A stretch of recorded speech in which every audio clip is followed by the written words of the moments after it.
Welcome back for more Drummer Daily. I'm Daniel Hadaway, your grateful drum coach, and I'm so thankful that you could join me again. Today, this is episode number 136, and that's a lot. I was thinking maybe I should get myself a theme song like the Jimmy Fallon does on The Tonight Show, where right at the end of the song, the intro song, Questlove always yells out what episode number the show is. Maybe I should start doing that as well and go 136. But it's not that exciting if I just do that at the beginning of every episode without music. So maybe I won't do that. Regardless, this is episode 136. So today I've got another question from a listener, and I really appreciate all of you who've written in questions. If you have a question that you'd like me to answer here on the podcast or something you'd like for me to talk about, send me an email, daniel@danielhadaway.com, or you can just go to danielhadaway.com, fill out the form there, and I will do my best to work it into an episode of the podcast. All right, so today's question comes from Elijah, and he says, hey, when you go into the studio, how many takes does it usually end up taking before you get a solid drum track? And do parts ever end up getting quantized, meaning do they ever get corrected and fixed to be perfect? Or are the professionals that good that absolutely nothing gets corrected? Well, that is a couple of really awesome questions. It's so awesome that I'm going to take a sip of coffee right now before I answer it. Here I go. Pause for dramatic effect. All right. I really did take a sip of coffee, by the way, guys. I realized my throat was getting kind of dry. Needed to do that. Anyway, so I'm going to go through these questions one by one. So I do have a lot of experience drumming in the studio, and I just want to say that to answer all of the questions with a blanket statement, the answer is going to be it depends. But that's not good enough for you, Elijah, and it's not good enough for you, whoever you are listening to me do this podcast. So I want to go into a little more detail. So the first question is, how many takes does it usually end up taking before you get a solid drum track? I will say that for me, 90% of the time, a solid drum track definitely will not happen on the first take. It will not happen on the second or third take. Somewhere around the fourth take for me, generally speaking, is where there's something that's pretty close to at least the bare bones structure of what we're going for. There are rare occasions when I'm playing something on a very repetitive song and we know what we want exactly, and the producer is very clear. He's got the kind of the plan laid out, and that makes it really easy. And I have gotten something pretty solid in the first take. The thing about the whole idea of keeping the first take is that just makes everybody nervous. You never want to have, in this day and age where you can go back after the fact, like an engineer or producer can go back and comp together different takes of different parts and stuff. Even if you get it right on the first take, it makes everyone nervous to only have one take in the bag, so to speak, to pull from later. There's a million things that could have happened during that take that we didn't notice right away. For example, for whatever reason, maybe the snare drum somehow got detuned slowly throughout the song, and we didn't realize it at the time, but afterwards they're going to realize it, and they're going to be like, man, we don't have anything where that snare stayed in tune the whole song.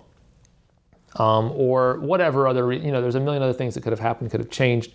And so typically, even if we can get it in one take, we don't leave it at one take because we want the option later of going back and changing things.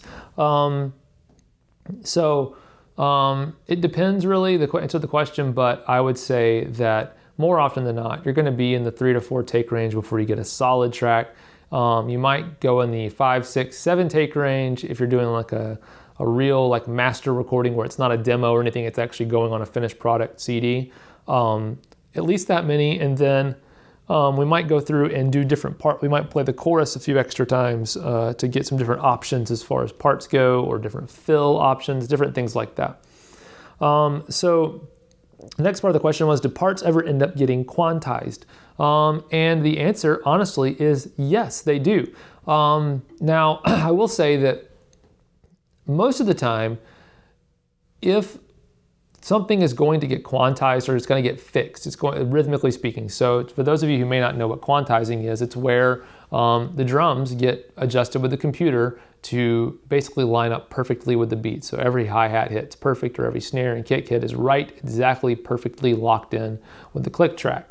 But I want to say that most of the time when something gets quantized, I know that it's going to be quantized while I'm tracking it. The producer tells me we are going to be quantizing this.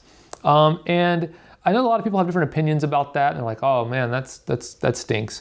And I'll kind of combine your next question, which is, are the professionals that good that absolutely nothing gets corrected like that? I will say that the thing about quantizing or fixing drums is that it's not, in the situations I find myself in, it's not so much about feel most of the time. Now, sometimes I will play something really, really cool that's really difficult, and the producer's like, man, I don't want to even risk trying to get you to play that again. I'm just going to lock a few pieces in and we'll be done with it. But that doesn't really happen that much. Most of the time, the reason why drums are being quantized, and the reason why a producer is able to tell me ahead of time, hey, this is going to be quantized, this is going to be fixed, it's going to be a perfect, lock to the grid type drum part at the end. The reason why he's able to tell me that is because there are a lot of other drum loops and tracks that are going to be added in that are computer based. So drum machines and sequencers or crazy samples and stuff, and all that stuff is going to be exactly perfect based on the computer that's creating it or computer that's lining it all up.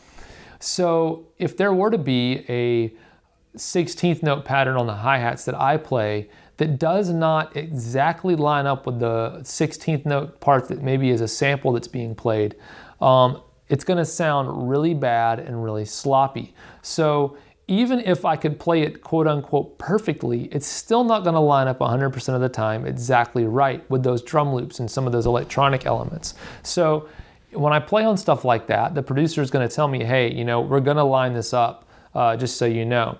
And that actually allows me mentally to kind of shift where I'm at with my playing. I know that it doesn't matter as much about, if I'm going to lay back this hi-hat, to kind of make it have a little more groove, I need to not do that if I know that it's going to be locked in anyway, because doing that kind of stuff really throws engineers for a loop and makes it harder to line up. It's not for me as the drummer to argue with a producer and say, you shouldn't be doing this, you shouldn't be fixing this, you should let the rhythm breathe, as us drummers like to use as an excuse for when we can't play with the click really well or whatever it is. It's not our place to argue that point. It's our place to understand what the producer wants and make it their job as easy as possible. So if he says, hey, this is going to be lined up, then I am going to do my best to make the job of lining it up as easy as possible, which means I'm not going to try to intentionally drag anything. I'm going to try to play it right on top of that click and as perfectly as possible that I can do, so that maybe it doesn't have to get corrected as much, or those little waveforms on the computer don't move so much when they correct it. They're like, wow, that didn't move at all because you played it so well. But to answer the other part of your question, which is, are there professionals that good that absolutely nothing gets corrected? Yes, there are professionals that are that good. But keep in mind again that really my goal when I'm playing in a studio session is to take my ability out of the equation. So my goal is to never have to have anything aligned because I didn't play it well. I want them to choose to align it for some other reason, like what I already mentioned. But I have sat in on sessions. When I was a teenager, I actually went, we had a family friend who was a studio singer, so he sang backup on country albums and country songs. And he took me to the studio one day just to kind of let me kind of, take your, well, it wasn't your son, it would be like take your friend's son to work day. But he took me, because he knew I wanted to be a drummer, professional drummer, he took me to the studio and he let me just kind of sit in the control room and watch while they did some sessions. And those guys, which again are like the top of the top, the best of the best, Nashville musicians playing country music, they were like a machine. They'd play first take almost every time and get it right. Now these weren't full master tracking sessions, these were demos, which means the songwriter wrote a bunch of songs and wanted to get a reference recording down that they would then use that recording to pitch to artists who might consider actually putting it on their album. They wanted a professional recording of the song, though, to have a good reference.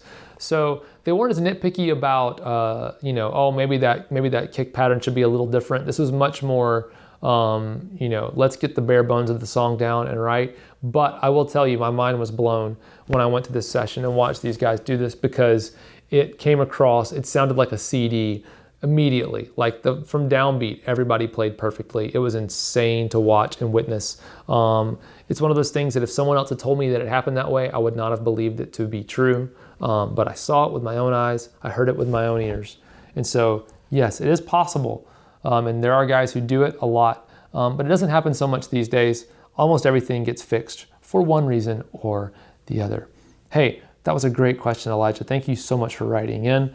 And I hope that answered your question. And if you're a drummer who wants to be a professional drummer, I hope that kind of gives you a little insight into how things work inside the studio and kind of where the standard is for your own playing. Speaking of that, as we leave, I just want to encourage you, raise your own standards for your playing.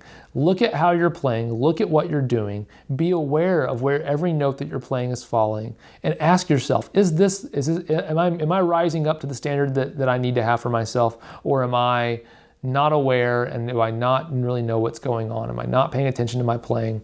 And where can I improve that awareness? Where can I improve where I'm trying to meet a certain standard with my playing? And do I need to raise my standards? Am I thinking that I'm good enough, but I'm really just trying to play something more complicated in order to mask the fact that I don't have the basics down? So ask yourself those questions. Ask yourself the tough questions. Look deep inside yourself as a drummer. Set up a camera and record yourself playing and really critique yourself. All those things can really contribute to you improving drastically and quickly as a drummer. So do those things, but raise your standards and hold yourself to those high standards. All right, thanks for joining me on Drummer Daily, and we'll talk again really soon. Bye for now.